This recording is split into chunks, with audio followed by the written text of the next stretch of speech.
श्रीमन नारायण नारायण नारायण श्रीमन नारायण नारायण नारायण श्रीमन नारायण भवतारायण श्रीमन नारायण भवतारायण लक्ष्मी नारायण नारायण नारायण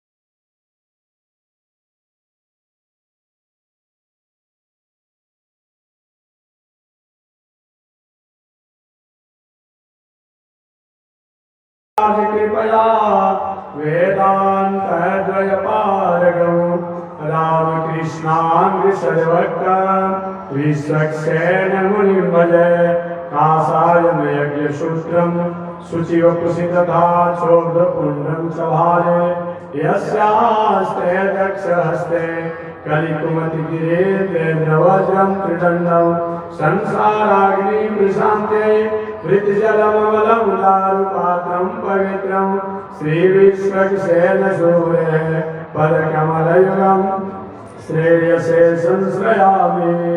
परमाराध्य श्री लक्ष्मी नारायण भगवान नित्य वंदनीय पूज्य गुरुदेव श्री त्रिदंडी स्वामी जी महाराज के जुगल चरणों में कोटि नमन। भगवत भागवत आचार्य कैंकर्य पारायण महानुभाव मात्र 5 मिनट में बातों को मैं निवेदन करूंगा। पिछले दिन मैंने निवेदन किया था कि आज से लगभग 6000 वर्ष पहले महर्षि वेदव्यास महाराज के लाडले पुत्र श्री सुखदेव जी महाराज जो राधा रानी के लीला सुनते व्यास जी के पुत्र के रूप में इस संसार में आए और आकर के अपने पिता द्वारा श्रीमद् भागवत महापुराण ग्रंथों को पढ़े, वेद शास्त्रों को पढ़े और प्रथम बार भारत के सम्राट पांडव वंशीय राजा परीक्षित उन्हें कथा सुनाई। पावन प्रसंग को सुनकर के नैमिषारण्य के पावन क्षेत्र में देखिए, कोई भी कथा पौराणिक प्रारंभ होती है नैमिषारण्य से होती है। आप सत्यनारायण कथा पढ़िए और कोई कथा पढ़िए भागवत स्वयं में नैमिषारण्य गोष्ठी चक्र हुए। नैमिषारण्य से प्रारंभ होती है। आप पूछेंगे कि महात्मा जी कथा तो पहले हो चुकी है, नैमिषारण्य तो कथा बात हुई है, इसको प्रथम कथा कैसे माना जाएगा? जैसे अभी यहाँ पर कुंभ मेला लगा हुआ है, आप अपने अपने घर जाएंगे, घर जाने के बाद कोई पूछा भैया आपने कुंभ में क्या किया था? क्योंकि मैं कुंभ में गया, वहाँ गया, बेड़ीनाथ भगवान का दर्शन किया, संगम में स्नान किया, गंगा में स्नान किया, वास किया, नागवासी का स्नान किया, भरद्वाज ऋषि के आश्रम का स्नान किया, वहां जाकर दर्शन किया और संत महात्माओं को दर्शन किया, उनकी कथा सुना। एक अभी आप कुंभ में आए हैं, लेकिन जाकर के बाद में आप बताएंगे। आपने बताया दूसरे को, वो दूसरे को बताया उन्होंने ऐसा कहा था, उन्होंने ऐसा कहा था, उन्होंने ऐसा कहा था। यही परंपरा कथा के लिए है। वस्तुतः कथा जो है श्री सुखदेव जी ने राजा परीक्षित को सुनाया था किसी काल में। कभी किसी काल में गोकर्ण जी ने अपने भाई धुंधकारी को सुनाया था। कभी किसी काल में ब्रह्मा जी ने नारद जी को सुनाया था। कभी किसी काल में नारद जी ने व्यास जी को सुनाया था। कभी भगवान श्रीमन नारायण ने ब्रह्मा जी को सुनाया था। कभी किसी काल में शंकर जी ने पार्वती को सुनाया था। एक कथा की परंपरा है। परंतु नैमिषारण्य में सूत जी महाराज कहते हैं ऋषि हूँ मैं आपको, या कभी ब्रह्मा जी को सुनाया था, मैं आप लोग वही कथा सुनाऊंगा जिस कथा को कभी ब्रह्मा जी ने अपने सनक सनंदन सनातन सनतकुमार पुत्रों को या नारद जी को सुनाए। मैं आप लोग को वही कथा सुनाऊंगा जिस कथा को किसी काल में भूत भावन शंकर जी ने अपनी आराधनी पत्नी पार्वती को सुनाया था। मैं आप लोग को वही कथा सुनाऊंगा जिस कथा को एक समय भगवान श्री कृष्ण मैत्रेय ऋषि को सुनाए थे और कहे थे कि मेरी सत्संग को मेरा भक्त विदुर को सुना दीजिएगा, जो बाद में मैत्रेय ऋषि ने विदुर जी को सुनाया। मैं आपको वही कथा सुनाऊंगा जिस कथा को एक समय श्री भगवान श्री कृष्ण ने उद्धव जी को सुनाया था। वह वही कथा है जिस कथा को एक समय गोकर्ण जी ने धुनकारी को सुनाया और भी कथा की परंपरा चली आ रही है। वही पावन प्रसंग को सूर्य जी कहते हैं कि मैं आप लोगों को सुनाने जा रहा हूँ। विष्णु महाराज इतनी पुरानी परंपरा है तो मैं जानना चाहता हूँ कि सुखदेव जी जैसे परम ज्ञानी और राजा परीक्षित जैसे चक्रवर्ती सम्राट संत को अपनी साधना से समय अलग नहीं है और राजा को अपनी प्रजा की सेवा राजकाज की व्यवस्था से अलग समय नहीं है। ये दोनों का मिलन कैसे हुआ आप बताएं। वही श्री सूर्य जी महाराज कहते हैं कि संयोग ही सब कुछ होता है, संयोग के कारण ही सारी हमारी परिस्थितियां होती है। काल ही सबसे बड़ा होता है। व्यक्ति वस्तु व्यवस्था होती है लेकिन वह काल के अधीन होती है। अभी हम लोग गर्म कपड़ा पहने हैं, टोपी पहने हैं, स्वेटर पहने हैं, गर्म चादर कम्बल रजाई होते हैं। एक जेठ का समय हो तो रजाई कोई ओढ़ेगा, कम्बल कोई ओढ़ेगा, स्वेटर कोई पहनेगा, टोपी कोई पहनेगा। क्यों? काल ही बड़ा होता है। काल के कारण ही हम एक पतले कपड़ा पर काम चला लेते हैं, इसलिए काल का बहुत बड़ा महत्व होता है। राजा परीक्षित और सुखदेव जी का कैसे मिलन हुआ, इन पावन प्रसंगों को श्री सूर्य जी महाराज विस्तार से बताते हैं। आज मैं नहीं कथा निवेदन करूंगा, केवल एक औपचारिक रूप एक में सुनाने के लिए आया था।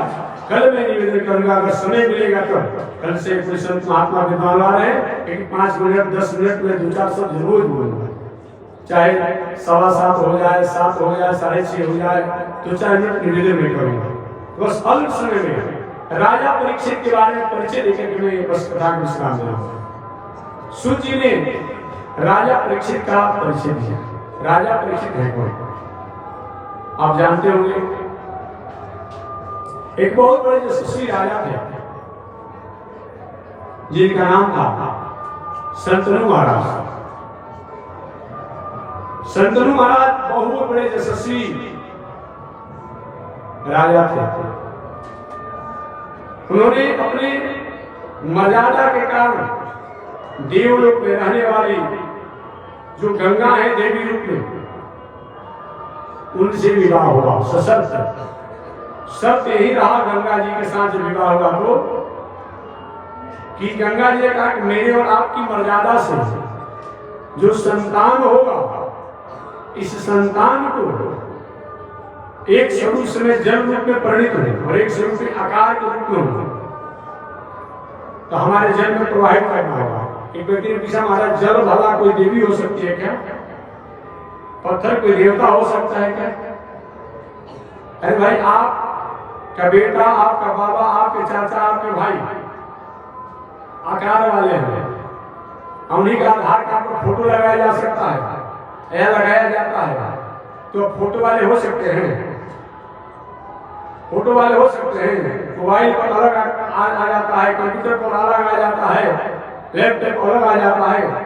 तो जब आप स्वयं एक आकार में होने के बाद भी एक उपकरण पर, मशीन पर, यंत्र पर आ सकते हैं, अगर कहीं वह देवता या देवी अपने देव रूप में रहने के बाद भी कभी जल रूप में, कभी पहाड़ रूप में, कभी पर्वत रूप में, कभी वृक्ष रूप में हो जाए, ये कौन सी प्रश्न की बात है और कौन आश्चर्य की बात है? ऐसा प्रश्न नहीं होना चाहिए। एक स्वरूप से गंगा जी देव रूप में, देवी रूप में, और दूसरे स्वरूप में जल के रूप में। क्योंकि मैं आपसे विवाह तभी करूंगा जो मेरा दूसरा रूप है जल रूप में, उसमें हमारे आपकी मर्यादा से, वैवाहिक मर्यादा से जो संतान होगा उस जल में आप प्रवाहित कर देंगे। भीष्माचार्य गंगा जी के प्रति स्नेह और आसक्त से स्थापित हो गए। विवाह हुआ और सत्य के अनुसार भीष्माचार्य गंगा के द्वारा जो भी संतान होते उनको गंगा जल में दूसरे रूप में जो गंगा जी थी प्रवाहित कर दिया जाता। एक बार एक होनहार बालक हुआ और बालक होते ही आकाशवाणी हुई, भले ही शंतनु जी पत्नी का त्याग करना पड़े, अपने वचन को त्याग करना पड़े, लेकिन ये पुत्र जो होगा भविष्य होनहार होगा, इसका त्याग नहीं करना है। शंतनु जी ने बहुत समझाया, गंगा जी को नहीं माना, शंतनु जी को त्याग किया। जो बालक शंतनु और गंगा द्वारा अंतिम हुए उन्हीं का नाम देवव्रत हुआ, जो बाद में चलकर के भीष्माचार्य के नाम से जाने गए। हमारे पूज्य गुरुदेव श्री त्रिदंडी स्वामी जी महाराज हास्य के रूप में कथा कहते थे, स्वामी जी परमहंस संत थे, संत तो हो सकते हैं, परमहंस संत थे। संत परमहंस की अपनी मौज होती है, जो भाषा ऐसा सहज बोलेंगे, ऐसा सहज बोलेंगे कि सब लोग समझ जाएंगे। तो स्वामी जी कभी कभी हम लोग कथा सुनते थे, तो कथा कहते कहते अपनी आनंद में स्वामी कहते कि गंगा में सब कुछ गुण है। अगर हम गंगा तक रहे तो मैं गंगा जी के प्रति कोई वेश नहीं कर पाया, लेकिन जो कथा मैं कह रहा हूँ गंगा में सब कुछ गुण है। विष्णु पार्वती की है, विष्णु की पुत्री भी है गंगा, एक इसमें थोड़ा सा दोष है। वो क्या है? अपनी इच्छा को पूरा करने के लिए, अपनी बातों को रखने के लिए अपने पति को इसने त्याग कर दिया। तो स्वामी जी कहते हैं इसीलिए सब कुछ होने के बाद भी इसमें थोड़ी सी त्रुटि है, जो कि कारण है कि आज जो भी धर्मी है, जो भी कूड़ा करकट गंदगी इसमें फेंकते हैं, क्योंकि इसने पति की मर्यादा को और पति की भावना को अनादर किया। स्वामी जी कहा जो आज दिखने में भी मिल रहा है। बताइए, जिस गंगा के पावन तट पर हम कल्पवास कर रहे हैं, कुछ विधर्मियों द्वारा अनेक प्रकार के यंत्रों द्वारा उपकरणों द्वारा गंगा को इतना दूषित किया जा रहा है, इतना दूषित करते हैं कि सरकार द्वारा बहुत बड़ा प्रयास किया जा रहा है, कहीं कहीं प्रयास सफल भी है।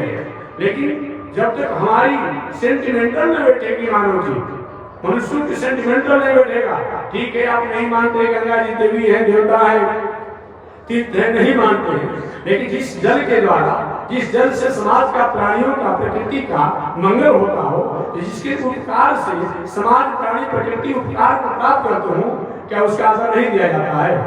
ये मान करके भी केवल मैं सनातन और वैदिक परंपरा और हिंदू की बात नहीं करता हूँ, मानव मात्र को किसी भी जलाशय, गंगा तो नहीं, गंगा के साथ साथ कोई भी जलाशय हो, चाहे गंगा हो, जमुना हो, सरस्वती हो और नर्मदा हो, जो भी नदियां हो, किसी भी नदी को दूषित करने का हमारा अधिकार नहीं बनता है, हमारा हक नहीं बनता है, क्योंकि यह केवल एक नदी के रूप में नहीं है, केवल हमारे आदर के रूप में नहीं है, केवल हमारे कृतार्थ करने के पवित्रता के रूप में नहीं है, बल्कि समाज की उपकरणी है, समाज की जननी है, राष्ट्र और प्रकृति की जननी है।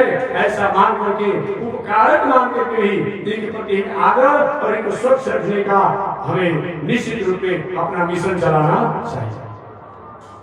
गंगा जी ने उस बालक को त्याग दिया, वह समय से होनहार बालक शंतनु महाराज के राजघराने में प्रवेश कुछ होने लगे। समय बीतता चला गया, बड़े बड़े विवाह की युग हुए।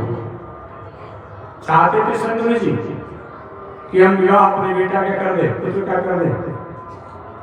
एक परिस्थिति तो कुछ अलग बनने वाली थी। एक दिन शंतनु जी राजकाज की व्यवस्था को देखते हुए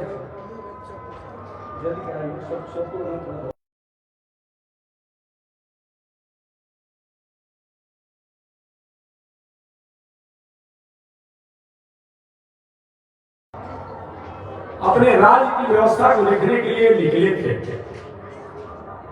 संयोग से अपूर्व सुंदरी को उन्होंने देखा। कथित रूप में कहा तो जाता है निषाद कन्या, वस्तु सुंदरी देव कन्या था। चेदिराज वसुदेव का वह पुत्री थी। चेदिराज वसु जैसे कि द्वादश रुद्र, एकादश रुद्र, 8 वसु देवता होते हैं, 49 मरुत देवता होते हैं, 49 अग्नि होते हैं, उसी प्रकार 8 वसु देवता होते हैं। उन 8 वसु देवताओं में एक चेदिराज वसु देवता, उन्हीं की पत्नी चेदिराज वसु की पत्नी से एक बालिका प्रकट हुई, एक कन्या प्रकट हुई। वसु देवता ने कहा कि मेरे बस की बात नहीं, इसका पालन पोषण भरण करना। तो उनकी पत्नी कि मेरे भी बस की बात नहीं है, तो क्या किया जाए? तो ले जाकर के उस बालिका को समुद्र में फेंक दिया गया। एक केवल चेदिराज वसु की बात नहीं है, आज भी बहुत ऐसी स्त्रियां, बहुत ऐसे पुरुष हैं कि गर्भ में कहीं बालिका का जन्म हो जाए, अगर पता चल जाए उपकरणों द्वारा, मशीन द्वारा, तो अनेक प्रकार के दवा और उपकरणों के द्वारा उस गर्भ के बालक को समाप्त कर दिया जाता है।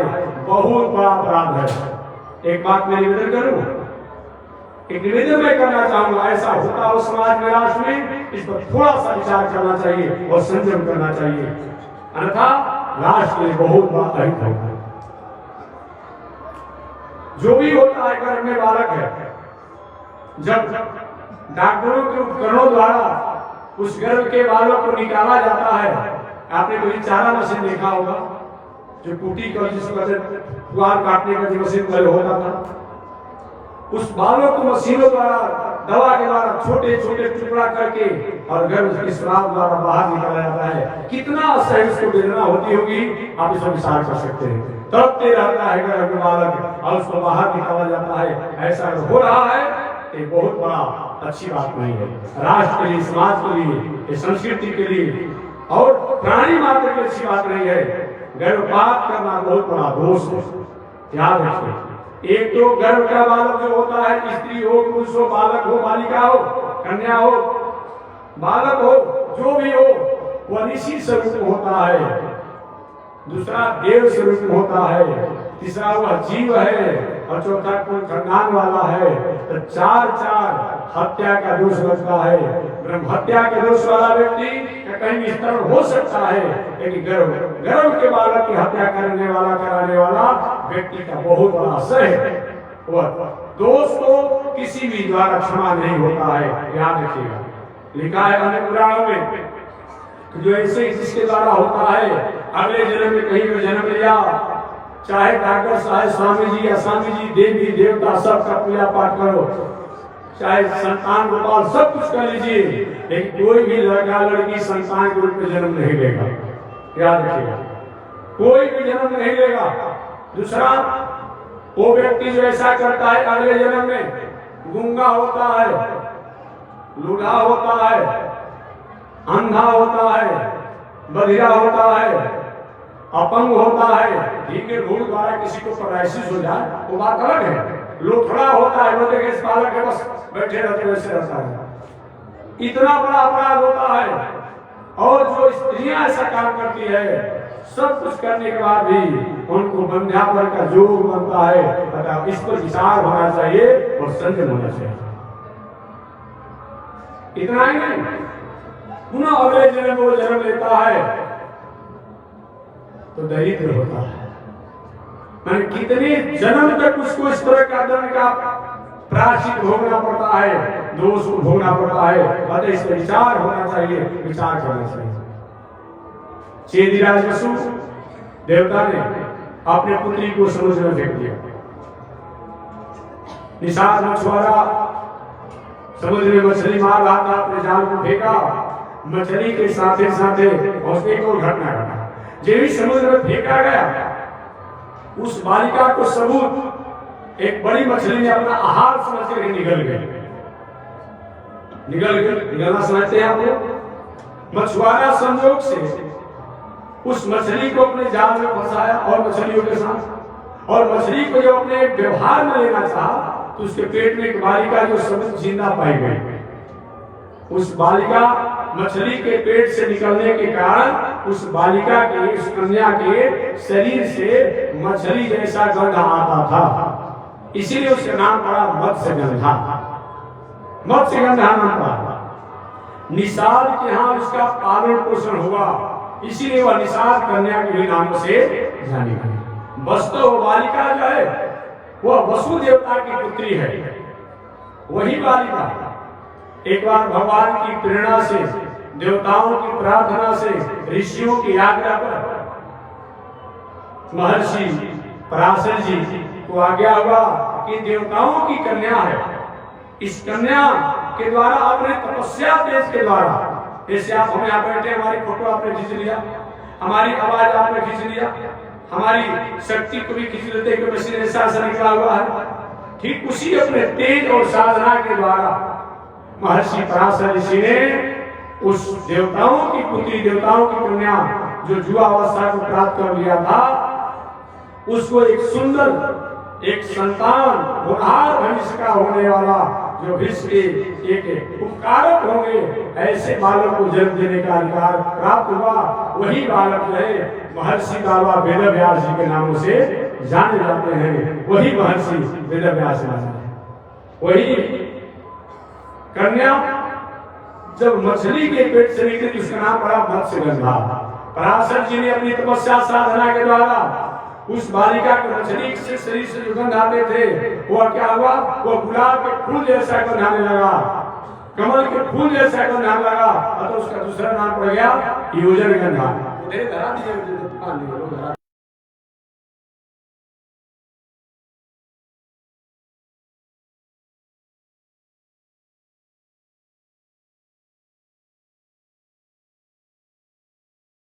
कन्या मत्स्यगंधा योजनगंधा नामों से जानी गई, और एक नाम उसका पड़ गया सत्यवती भी। क्या नाम पड़ा? सत्यवती भी नाम पड़ा। वही कन्या निषाद के यहाँ घर में रहने के कारण अपनी दिनचर्या को जीती। एक दिन शंतनु महाराज राजकाज की व्यवस्था को संभाल रहे थे, अचानक उनके मन में भावना हुआ, कितनी सुंदर कन्या है, आखिर मेरा मन चंचल हो क्यों रहा है। उस कन्या से कहे, मैं क्या तुम मेरी पत्नी बन सकती हो, मेरी सहचारिणी बन सकती हो? उस कन्या ने कहा कि मेरे पिता जहां मेरा हाथ पकड़वा देंगे, जो करेंगे वही मैं करूंगा। ठीक है। पूछा गया निषाद राज से, पूछे शंतनु महाराज, मैं आपकी कन्या को अपना पत्नी बनाना चाहता हूँ। निषाद राज ने कहा, महाराज मैं आपको जानता हूँ, आपको पहले से एक पुत्र है जिनका नाम है देवव्रत। विश्वाचार्य नाम नहीं है, देवव्रत नाम है। तो मेरी इच्छा है कि मैं अपनी बेटी का विवाह उसी के साथ करूं, कि मेरी बेटी का बेटा जो हो, मेरी बेटी का पुत्र जो हो, वही राजा बने, वही मालिक बने। आपके साथ ऐसा नहीं हो पाएगा, तो मैं यहाँ से अपनी बेटी का विवाह नहीं करूंगा, अपनी पुत्री सत्यवती का विवाह मैं नहीं करूंगा। शंतनु महाराज थोड़ा उदास है। यह घटना को जब देवव्रत जी को पता चला कि मेरे कारण मेरे पिताजी अपनी गृहस्थ मर्यादा में रहने में अक्षम हो रहे हैं, असफल हो रहे हैं, दुखी हो रहे हैं, ऐसे पुत्र का क्या मतलब होता है। वही देवव्रत जी ने संकल्प लिया कि मैं नैष्ठिक ब्रह्मचर्य का पालन करूंगा, आजीवन ब्रह्मचर्य का पालन करूंगा, विवाह नहीं करूंगा, लेकिन पिता की भावना को मैं आदर करूंगा। जाकर के निषाद राज क्या कहे, संकल्प लेता हूँ, मैं प्रतिज्ञा करता हूँ, मैं वचन देता हूँ, मैं आजीवन ब्रह्मचर्य का पालन करूंगा, विवाह नहीं करूंगा, लेकिन मेरे पिता की भावना का आदर होना चाहिए।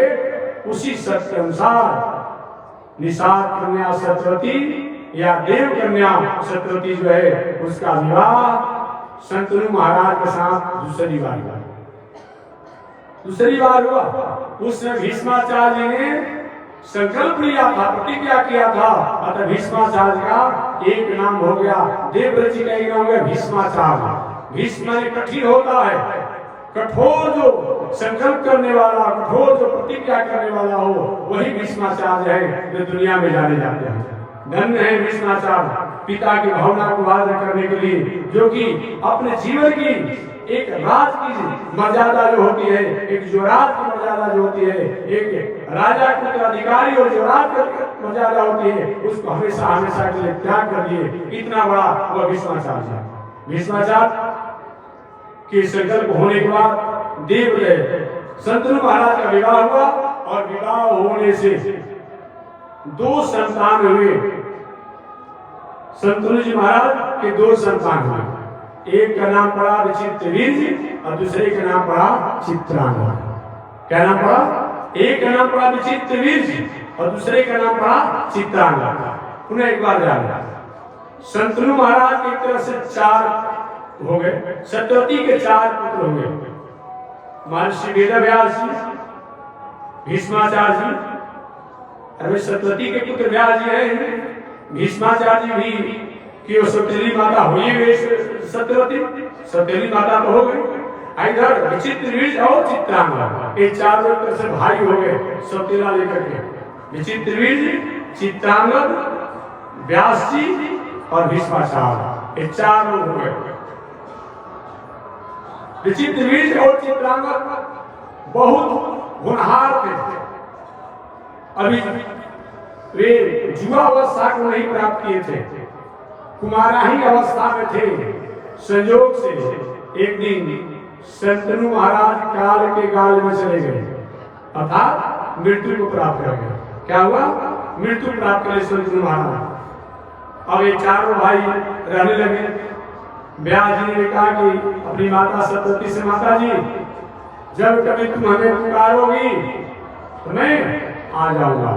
हम अभी साधना करने जा रहे हैं, हमारे पर देवताओं का, ऋषियों का, भगवान का भार है, इसमें पूरा करने के लिए जा रहा हूं, तपस्या करने।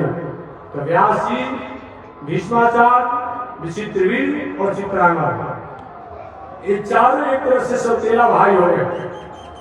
राजकाज की व्यवस्था चलने लगा। भीष्माचार्य जी राजा तो नहीं बने, लेकिन राज की व्यवस्था में सलाह दिया करते थे।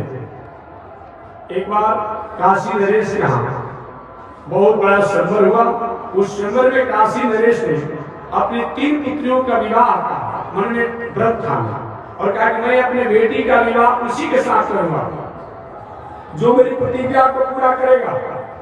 बड़े बड़े राजा लोग आए थे काशी में, किसी ने काशी नरेश की वचन को, उनकी प्रतिज्ञा को पूरा नहीं किया। भीष्माचार्य भी गए थे और भीष्माचार्य ने अपने बल का प्रदर्शन करके काशी नरेश की वचनों को, प्रतिज्ञा को पूरा किया और अन्य राजा जो उपस्थित थे उनको चुनौती देकर के और उसमें वे सक्षम हुए, सफल हुए। वही काशी नरेश की 3 पुत्रियां को भीष्माचार्य ने रथ पर बैठा करके और हस्तिनापुर में लाए। उन काशी नरेश के 3 पुत्रियों का नाम अंबा, अंबिका, अंबालिका, ये 4 तीनों हैं। हस्तिनापुर में आने के बाद भीष्माचार्य से काशी नरेश की पुत्रियों ने कहा, अंबा, अंबिका, अंबालिका ने, महाराज आपने मेरे पिता की प्रतिज्ञा को पूरा किया है, अपने बल का प्रदर्शन करके आपने मुझे प्राप्त किया है, तो विवाह हम सब तीनों को हम आपसे करूंगा। भीष्माचार्य ने ऐसा नहीं होगा, मैं राजकुमार था, राजा कुमार को चुनौती को स्वीकार करना चाहिए, तो मैंने बल का प्रदर्शन करके तुम को प्राप्त किया है। लेकिन अपने भाई विचित्रवीर्य और चित्रांगद, इसके बीच में एक और घटना घटी है कि चित्रांगद को थोड़ा सा लटखट स्वभाव के थे। एक बार कहीं गए घूमने के लिए और एक क्षण उनको मार डाला, तो चित्रांगद को समाप्त हो गए। बाकी बच गए भीष्माचार्य, विचित्रवीर्य और महर्षि वेदव्यास। एक भाई समाप्त, मृत्यु को प्राप्त हो गए। भीष्माचार्य ने काशी नरेश के 3 पुत्रियों को कहा कि मैं अपने छोटे भाई विचित्रवीर्य से आपको विवाह करूंगा। नहीं माना। सत्यवती माता ने समझाया, बेटी इसमें कोई फर्क नहीं है, प्रतिज्ञा किए हैं, सारी घटना को बताया। 2 काशी नरेश की पुत्रियां तो मान गई, अंबिका और अंबालिका, अंबिका और अंबालिका मान गए। लेकिन जो अम्बा जो थी, अम्बा, अंबिका, अंबालिका, वो नहीं मानी।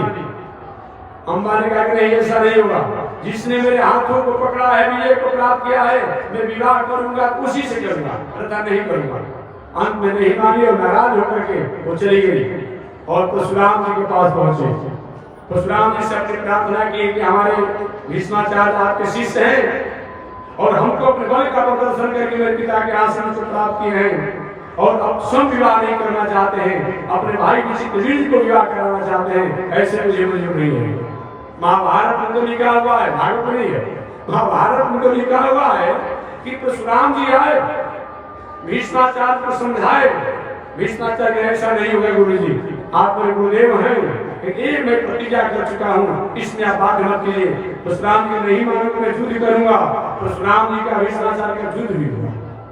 अंत में आकर ऋषियों ने देवताओं ने समझाया परशुराम जी को, आप इस बीच में आके पड़े हैं, इनकी अपनी दिनचर्या है। परशुराम जी महाराज लौट कर चले गए।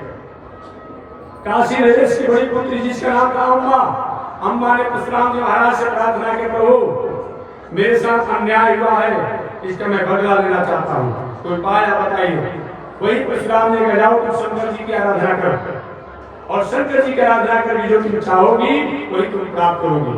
वही काशी नरेश की बड़ी पुत्री जिसका नाम अम्बा है, जाकर के शंकर जी की आराधना किया, और आराधना करके शंकर जी जब प्रसन्न होकर बेटी वर मांगो, तो अम्बा ने कहा कि वर यही दीजिए कि मैं ही भीष्माचार्य के मृत्यु का कारण बनूं अगले जन्म में।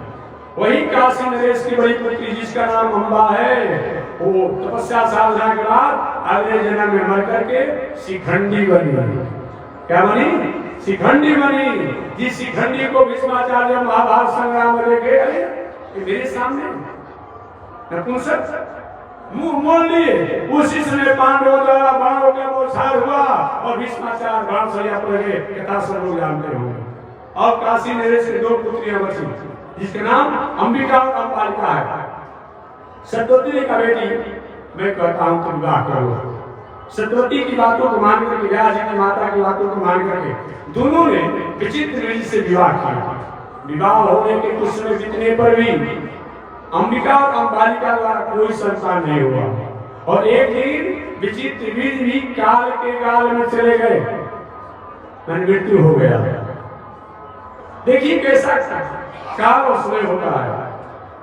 चित्रांगद पहले ही चले गए, विचित्र विधि भले ही विवाह हुआ, ये कोई संतान जरूर नहीं दे पाए और मृत्यु को प्राप्त कर गए। और कौन बचा? भीष्माचार्य और महर्षि वेदव्यास जी, 2 ही बचे। सतवती ने एक दिन भीष्माचार्य से प्रार्थना की, बेटा अब मैं कहती हूँ तुम विवाह करो। तुम्हारे पिता चले गए, भीष्माचार्य शंतनु महाराज चले गए, तुम्हारे 2 भाई चले गए, तुम विवाह कर लो। इस हस्तिनापुर की गद्दी को कौन संभालेगा? भीष्माचार्य कहे, चाहे राज की गद्दी संभालने वाला कोई हो या ना हो, लेकिन जो मैं प्रतिज्ञा किया हूँ, इस प्रतिज्ञा से मैं पीछा नहीं रहूंगा। सतवती ने कहा, मेरे पिता की जो प्रतिज्ञा था, तो मेरे 2 पुत्र तो इस दुनिया से चले गए, और तो मेरे पिता की प्रतिज्ञा भी कोई रह नहीं गया। मैं कहती तुम विवाह करो। भीष्माचार्य में विवाह नहीं करूंगा। अंत में सतवती को ध्यान आया, जब मैं कुमारी अवस्था में थी, एक मेरा पुत्र था जिसका नाम था व्यास। व्यास ने कहा था कि माता जी अगर तुम जब हमको पुकारोगी तो मैं आ जाऊंगा, क्यों न उसी को पुकारा जाए। वही अपने ध्यान मुद्रा द्वारा माता सतवती ने व्यास जी को ध्यान किया, चिंतन किया।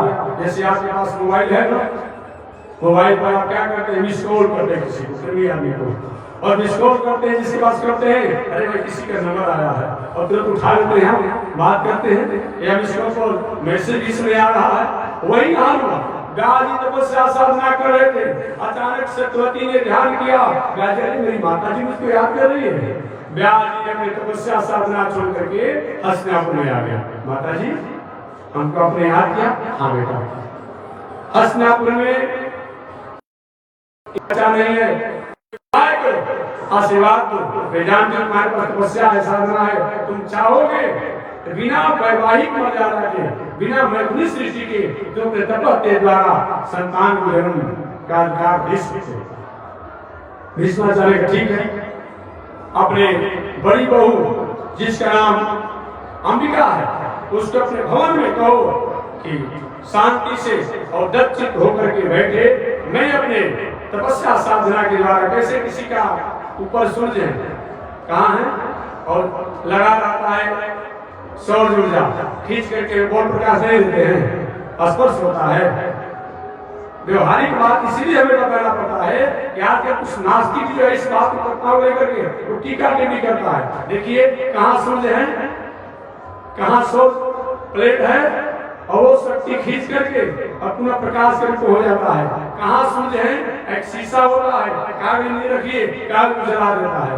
ये जब हो सकता है वो ऋषि व देवता में तपस्या साधना हो, कौन आश्चर्य की बात है। महर्षि वेदव्यास महाराज अंबिका के भवन में गए। अंबिका बैठी थी व्यास जी के सामने और स्वरूप को लेकर के राजकुमारी थी। भयभीत हो गई और भयभीत हुई व्यास जी उससे कोई व्यक्ति नाराज हो से किसी का फोटो खींच लिया जाए, आंख बंद किया फोटो खींच लिया जाए और बाद में नाराज है, अरे हमारा ऐसा फोटो है। अरे भाई आप आंख बंद किए थे, फोटो आ गया, हम क्या करें। और अंबिका गए व्यास जी के स्वरूप को लेकर थोड़ा सा भयभीत हो गई, नेत्रों को बंद कर लिया। द्वार पर सतवती खड़ी थी, बेटा क्या हस्तिनापुर का कोई अधिकारी होगा।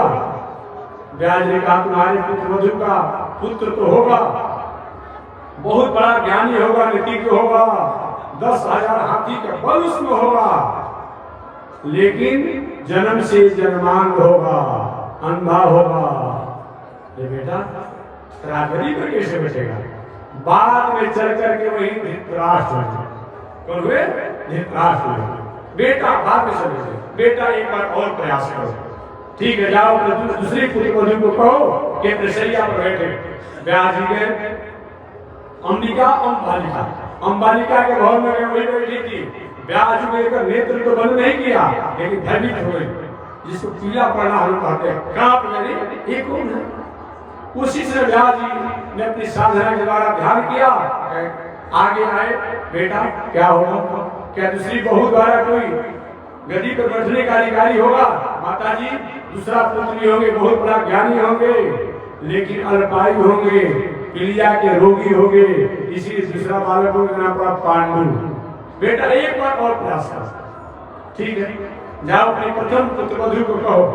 अंबिका को पुनः सतवती ने कहा, बेटी पूरा कुल खानदान समाप्त होने जा रहा है, इस बार शांत होकर के अपने आसन पर आना है। अपने आसन पर बैठी व्यास जी गए, उसमें अंबिका ने अपने जगह पर अपने दासी को बैठा दिया। किसको बैठाया, दासी को बैठा दिया।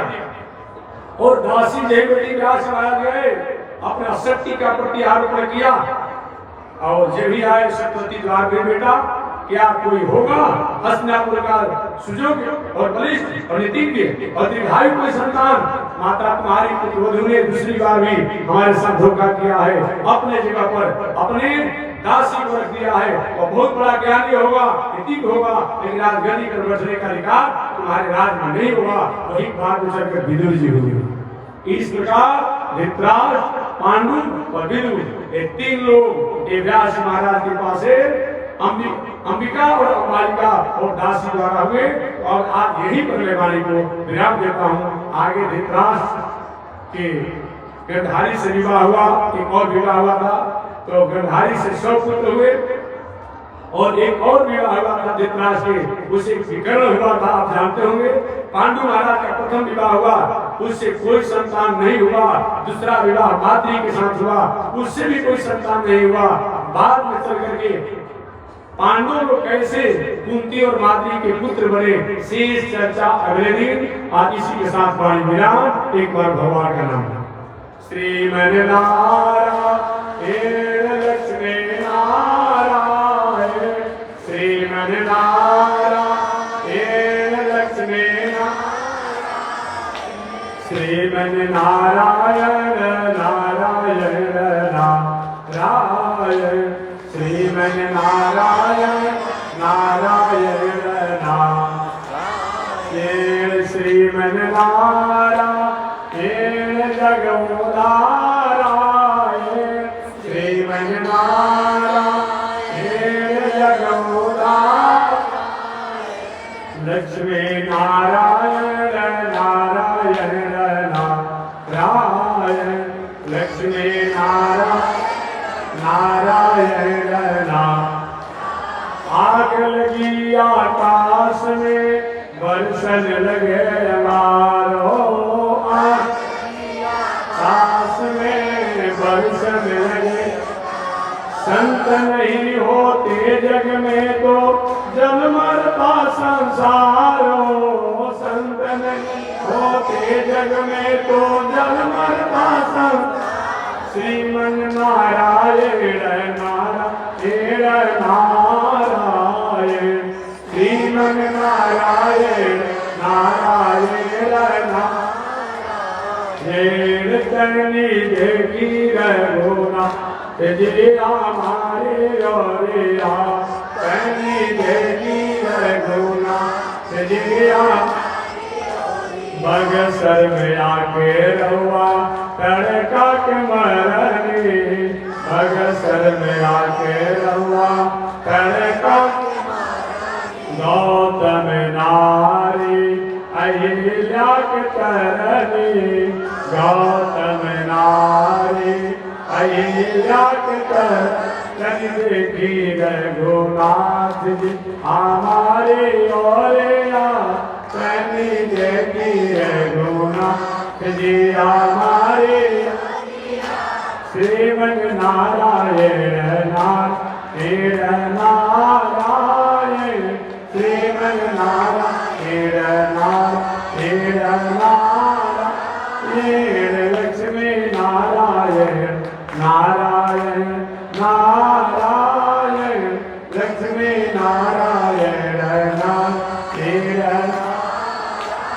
बोलिए श्री लक्ष्मी नारायण भगवान की भास्कर भगवान रामानुजाचार्य स्वामी महाराज की विश्ववंद्याचार्य श्री विश्ववंद्याचार्य श्री त्रिदंडी स्वामी महाराज की पावन भाव की पावन स्थल की पावन महोत्सव की जय जय श्री सीताराम जय जय श्री राधेश्याम जय जय श्री श्रीमन्नारायण जय जय श्री भास्कर जय जय श्री रामानुजाचार्य जय जय श्री त्रिदंडी स्वामी महाराज हरि ओम शांति शांति शांति ओम चंद्रमा मनसो जातचक्षो सूर्यो वयायत श्रोत्राद्वायुषुप्राण समुखा गिरिरजायत श्रीशुके लक्ष्मी श्रोत्र्या वहोरात्रे पार्श्वे नक्षत्राणि रूपमस्मिनो व्याप्तं ईश्वरनिखाण मोमयिखाण सर्वलोकं मयिखाण कासायं यज्ञसूत्रं शुचिवपुषि तथा शौद्रपुण्यं च वाले यस्यास्ते दक्षहस्ते गणितुमतिगिरीन्द्रेन्द्रवज्रं त्रिदण्डं संसाराग्नेति शान्ते धृतजलममदं दारुपात्रं पवित्रं श्रीविश्वक्सेन सूरे पदकमलयुगं श्रेयसे संश्रयामि अमर्यादयशोकस् चलमतिरसोय्याप्रसवो कृतगिनो दूरवाणि स्मर परवसो वञ्चनपर शिशंसापावेश कथमामितोरुगजनरे प्रपारादोत्रीरस् तव परिसरेयं शरणयो लक्ष्मीनारायण भगवान की भास्कर भगवान रामानुजाचार्य स्वामी महाराज की विश्ववंद्याचार्य श्री त्रिदंडी स्वामी महाराज की हरि ओम शांति शांति।